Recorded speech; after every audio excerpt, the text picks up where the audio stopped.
What is truly sad, however, is that when we cease the idea that the stories from Christianity, Judaism, Islam, and all the others are literal history, and accept them for what they really are, which are purely allegorical expressions derived from many faiths, we see that all religions share a common thread, and it is this unifying imperative that needs to be recognized and appreciated. Religious belief has caused more fragmentation and conflict than any other ideology. Christianity alone has 34,000 different subgroups. The Bible is subject to interpretation. When you read it, you say, I think Jesus meant this.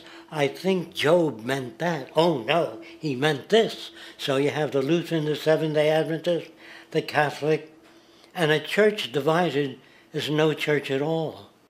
And a church divided is no church at all. And this point on division, which is a trademark of all theistic religions, brings us to our second failure of awareness, the false assumption of separation through the rejection of the symbiotic relationship of life. Apart from the understanding that all natural systems are emergent, where all notions of reality will be constantly developed, altered, and even eradicated, we must also understand that all systems are, in fact, invented fragments, merely for the sake of conversation. For there is no such thing as independence in nature.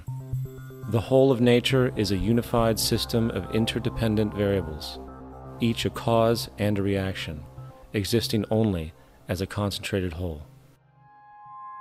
You don't see the plug connected to the environment, so it looks like we're free, wandering around. Take the oxygen away, we all die immediately. Take plant life away, we die. And without the sun, all the plants die. So we are connected. We really must take into account the totality. This isn't just a human experience on this planet. This is a total experience. And we know we can't survive without plants and animals. We know we can't survive without the four elements, you know. And so when are we going to really start taking that into account? That's what it is to be successful. Success depends on how well we relate to everything around us. I'm very aware of the fact that my grandson cannot possibly hope to inherit a sustainable, peaceful, stable, socially just world unless every child today growing up in Ethiopia, in Indonesia, in Bolivia, in Palestine, in Israel also has that same expectation. You got to take care of the whole community or you're going to have serious problems. And now we have to see that the whole world is the community and we must all take care of each other that way. And it's not just a community of human beings. It's a community of plants and animals and elements. And we really need to understand that. That's what's going to bring us joy, too, and pleasure. That's what's missing in our lives right now. We can call it spirituality, but the fact of the matter is joy comes from that bliss of connectedness. That's our God spirit. That's that side of ourselves that really feels it. And you can feel it deep inside you. It's this amazing, wonderful feeling. And you know it when you get it. You don't get it from money. You get it from connection. Now, if that isn't a hazard to this country, how are we going to keep building nuclear weapons? You know what I mean? What's going to happen to the arms industry when we realize we're all one? It's going to fuck up the economy. The economy that's fake anyway. The economy that's fake anyway. The economy that's fake anyway. The economy that's fake anyway. The economy that's fake anyway. Which would be a real bummer. You can see why the government's cracking down on the idea of experiencing unconditional love.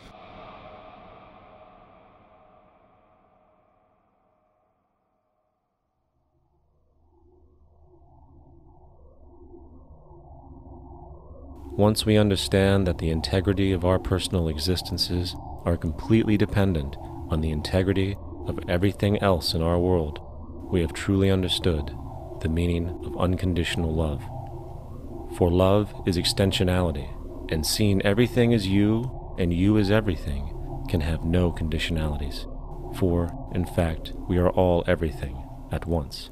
If it's true that we're all from the center of a star, every atom in each of us from the center of a star, then we're all the same thing. Even a Coke machine or a cigarette butt in the street in Buffalo is made out of atoms that came from a star. They've all been recycled thousands of times, as have you and I. And therefore, it's only me out there. So what is there to be afraid of? What is there that needs solace-seeking? Nothing. There's nothing to be afraid of because it's all us.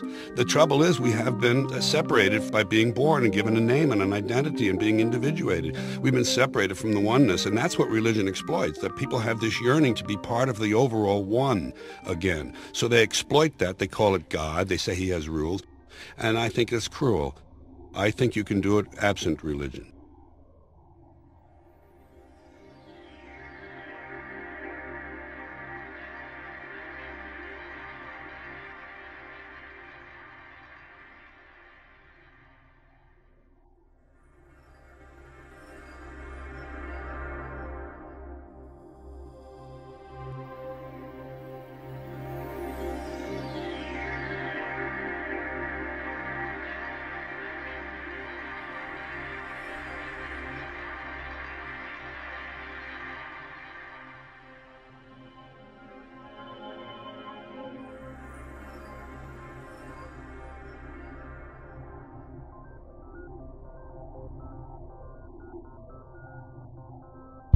It's time to claim the unity our outmoded social systems have broken apart, and work together to create a sustainable global society where everyone is taken care of and everyone is truly free.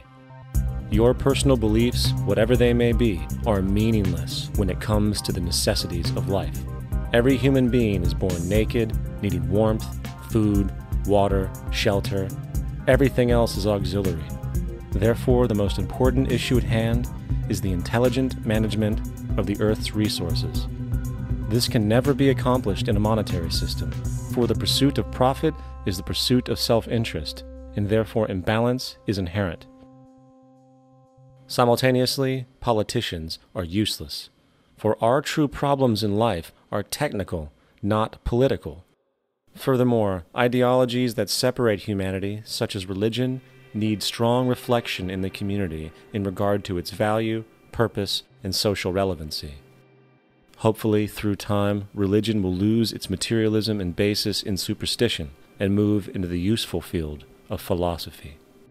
The fact is, society today is backwards, with politicians constantly talking about protection and security rather than creation, unity, and progress.